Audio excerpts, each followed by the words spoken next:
L'actualité locale et régionale en continu. Grand Lille TV, toute info. Bonjour à toutes et à tous et bienvenue sur Grand Lille TV. Aujourd'hui, lundi 11 juillet. Ravi d'être en votre compagnie sur Grand Lille TV pour tout voir et tout savoir de l'actualité lilloise. Aujourd'hui, en ce début de semaine, on démarre cette édition par les prévisions météo et encore pas mal de nuages prévus tout au long de la journée. Aujourd'hui à Lille dans la région, avec aussi toutefois, on l'espère, de belles éclaircies par moment. Le temps devrait rester sec en tout cas aujourd'hui. Attention tout de même au vent assez soutenu par moment. Côté température, comptez 22 degrés de prévu cet après-midi pour les maximales. L'actualité en images et à la une aujourd'hui, c'est évidemment l'ambiance d'après-match hier soir à Lille après la défaite de l'équipe de France en finale de l'Euro. Les Bleus ont donc été battus 1-0 par le Portugal qui s'offre ainsi son premier titre de champion d'Europe. Forcément en France et dans la fan zone, c'est la déception qui primait hier soir, mais aussi tout de même la fierté d'avoir vu la France aller jusqu'en finale de son Euro. Les supporters ont tenté de cacher leur tristesse, mais vous l'avez vu dès hier soir et depuis ce matin sur notre antenne, certains étaient vraiment déçus. Alison Pelotier et Sophie Laden étaient dans le centre de Lille hier soir avec les premières réactions de ses supporters français.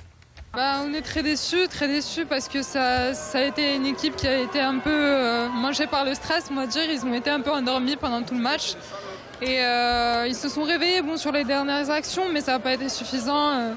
Le but, personne ne l'a vu venir, je pense. On va se contenter d'être vice-champion quand même, c'est déjà pas mal. C'est dommage, mais non, moi j'aurais juste aimé que les jeunes générations, que les enfants auraient pu vivre ce que nous on a pu vivre quand on était plus jeunes, avec 98, avec 2000. J'aurais aimé avoir juste une soirée de fête.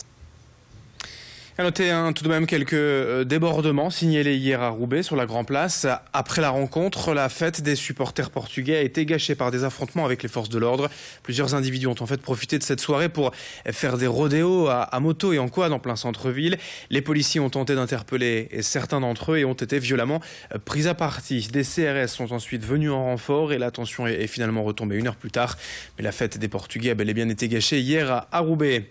Autre info en ce lundi en images, la séance plénière du Conseil régional des Hauts-de-France vendredi avec un certain nombre de délibérations votées, notamment le logo de la grande région choisi après plusieurs semaines de consultation auprès d'étudiants en design et du public. Vous le voyez donc ce nouveau logo de la région des Hauts-de-France. Mais lors de cette séance plénière, le Conseil régional a aussi voté bon nombre de délibérations importantes concernant les transports et la sécurité avec une quarantaine de caméras de vidéosurveillance installées prochainement dans les gares. L'écologie aussi au programme avec le développement de l'éolien industriel dans la région. Mais à propos de ces caméras de vidéosurveillance installées dans les gares de la région, on écoute Gérald Darmanin, premier vice-président du Conseil régional, au micro de Marine Kijek. 120 gares, il n'y a qu'une vingtaine de gares qui aujourd'hui ont des caméras de vidéoprotection, dont la moitié de ces 20 gares, donc une dizaine, ont des caméras HS. Voilà, elles ne fonctionnent plus ou elles fonctionnent extrêmement mal. Donc notre objectif, qui est inscrit dans le protocole, c'est 40 gares équipées entièrement dans le cadre de ce protocole.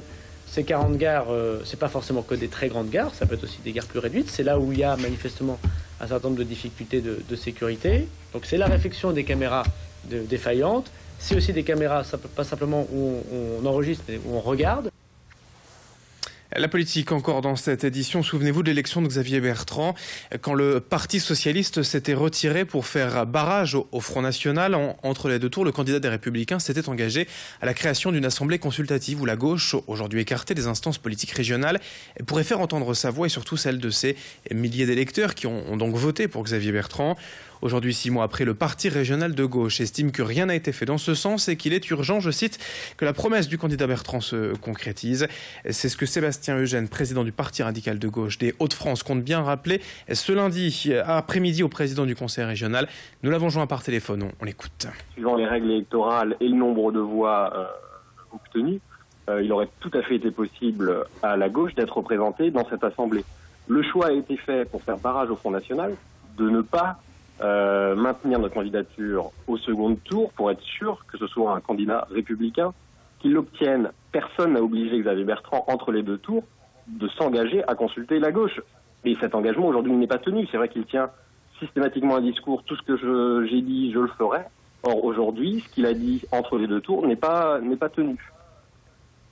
Et puis reportage dans ce journal à la découverte de la piscine Roger Salengro à Bruay-la-Buissière, un lieu hors du commun, inauguré en 1936 à l'époque des premiers congés payés. Et cette piscine a été conçue en plein air dans un pur style art déco, avec une architecture qui reprend les formes des paquebots transatlantiques de l'époque. En France, c'était tout simplement la dernière piscine art déco à être encore accessible aux baigneurs. Elle ouvre ses portes de mai à octobre pour le grand plaisir des nageurs, surtout en cette période estivale. En tout, la piscine dispose de 3 bassins, des longueurs de 33 mètres et une eau chauffée à 29 degrés, plus un solarium, une pataugeoire et des plongeoires.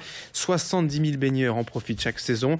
Idil Guena est allé sur place découvrir un peu plus encore cette magnifique piscine, classée depuis des années et monument historique. C'est une piscine qui s'inscrit avant tout dans un contexte particulier puisque à l'époque Bruay est cerné, entre guillemets guidé par l'industrie minière.